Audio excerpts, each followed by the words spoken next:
when, you know, we're up at the libraries 5, 6 o'clock in the morning because we're paranoid, right? That if we don't get this work in on time, there will be consequences. You know, if the professor feels the need to punish all the white students for not doing their work, even if you've done your work, you still get the punishment. Of course, I'm Juan, Janice. Most of you call me Juan, some of you call me Janice. And we all don't know each other, right? And I did that intentionally because I didn't want it to be like a perspective, my perspective, or a group of friends that we share the same perspective. There's different levels of education here, different backgrounds, different ethnicities, and I want to deal with the issue in a conversation of women of colors. If you had the chance to work with upper scale, you know, the bourgeois black people versus the poor white person, which one would you work with? My name is Marquita. I'm an organizer. I have a bachelor's degree from University of Connecticut. I've done 2 years of graduate school work. I'm 3 credits away from a master's degree. I currently sit on the Charter Revision Commission for the City of Hartford. If given the choice between a poor white person to help with an issue and a more affluent black person to help with the same issue, I'd probably help with the poorer white person, because I think that in some instances classism supersedes racism. I prefer not to work with either. Really? Yeah. Because I mean, it goes both ways. For instance, I mean, I'm a professional makeup artist. My name is Mariceli. I've been doing makeup for the past 10 years. I work for some of the most affluent lines in the business, a lot of artists, etc., etc. And part of what's happening now that we're in recession, a lot of the work is being cut out, you know, because I work for myself, so I'm getting overlooked because they're hiring the white girls. Okay, my name is Maria. I am half black, half Korean. My mother was Korean, my father was black. Now this is what Janice comes in at, because I had a problem with immigration a couple months ago. I get a letter, I'm getting deported back to my country. Which one?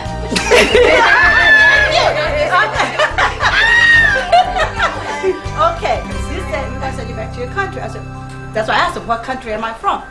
They said, well, you're not black, you're not white, you're not Spanish, we don't know where you came from. What's your problem with bougie black people? Go ahead and tell us. Yeah, because you never elaborated on the answer to your I don't know, question. because sometimes they act like white people, probably a little snottier. Why do you think they act snottier? I don't know if it's a title thing or, you know, a money thing. I don't know what it is. Having to prove. Well, I wouldn't work with the bougie black people. Yeah. I just wouldn't. I wouldn't work with them, and the only reason why I would work with the poor white trash is only because I'm grassroots. You know, they poor white trash.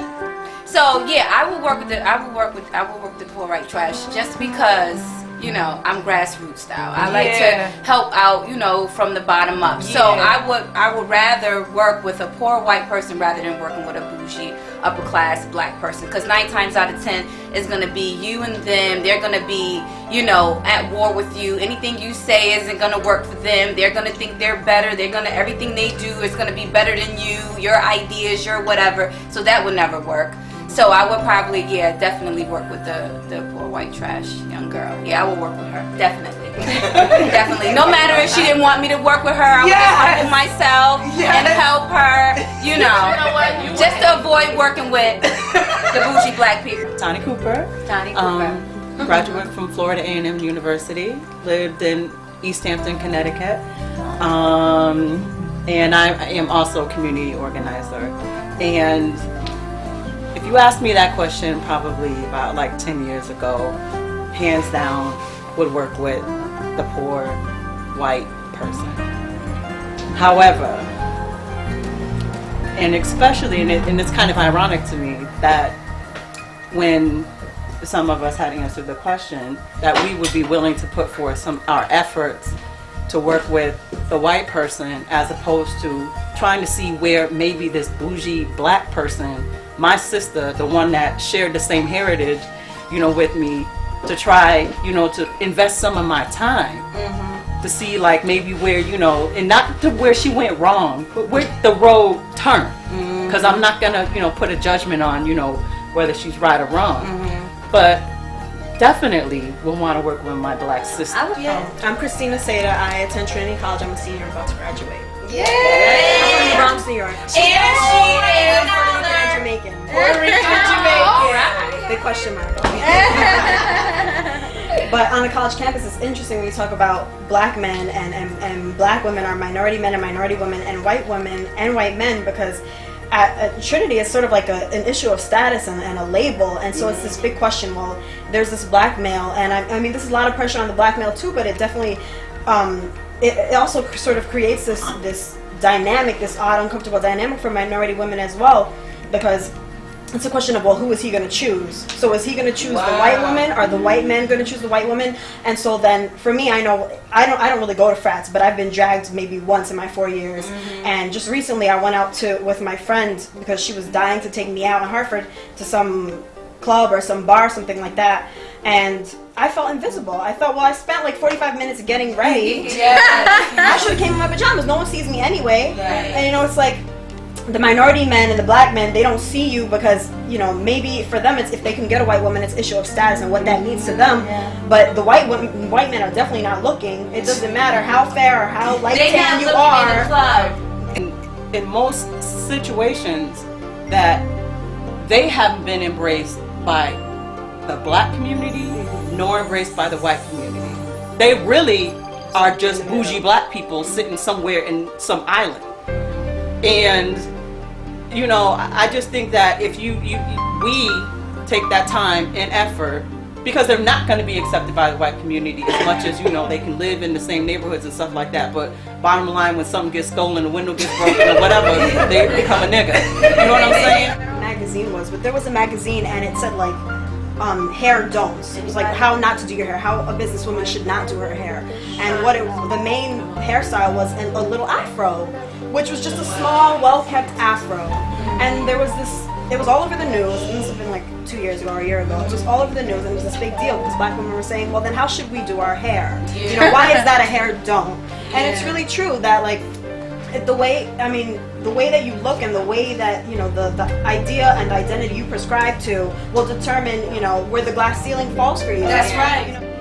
We know what we want, and we really go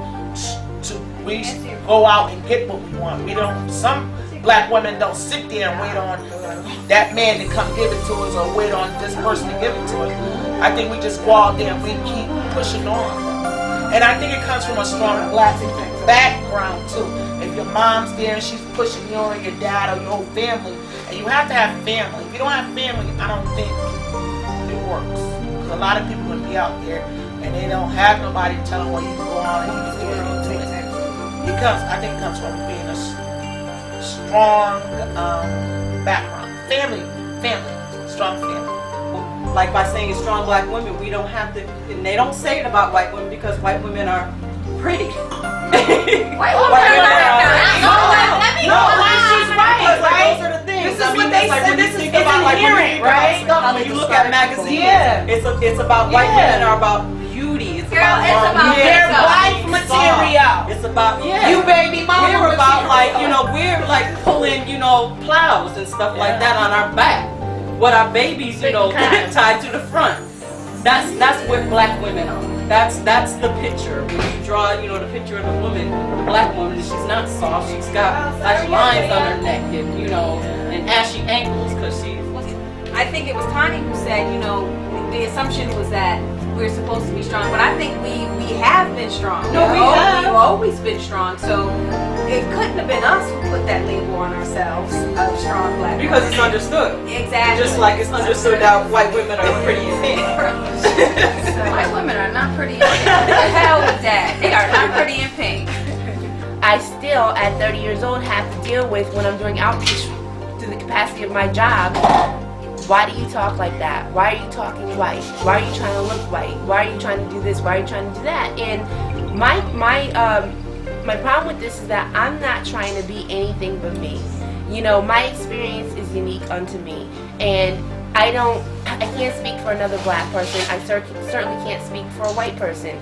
I was blessed to have parents that worked really hard to make sure that I'd have an education that was on par with white children. So for me, when I'm asked, why are you talking white? I say I don't speak white. I speak English. Well, go I ahead. speak the English I was taught, and I don't know how other people feel, but I think it's just such a multitude of ideas and issues in this one statement, this one scenario. I'm dealing with identity. I'm dealing with classism. I'm dealing with sexism. All in this, and all as a little girl, and still trying to reconcile these things as a 30-year-old woman. The thing that brings me joy is God and my family. What brings me joy is my son Isaiah. Just priding myself in being a great mom and raising a young man and someone who's going to be successful in this life, whether it's racism or not. Bottom line. Thank you. What brings me joy are my family and friends. They've raised me and they keep me going. What brings me joy is the Creator, which is Jah Rastafari, and my ancestors and forefathers who created this wonderful place we call America. No, okay, what brings me joy is my children and the strength and the knowledge that I'm passing on towards them to make them strong black women. What brings me joy is my relationship with the Lord Jesus Christ and the wonderful relationship I have with my husband. The thing that brings me joy as a black woman going through all the oppression and different things that we discussed today is the hope that I can make things better for my younger sisters and for black women who come after me. What brings me joy is tomorrow. So did you say your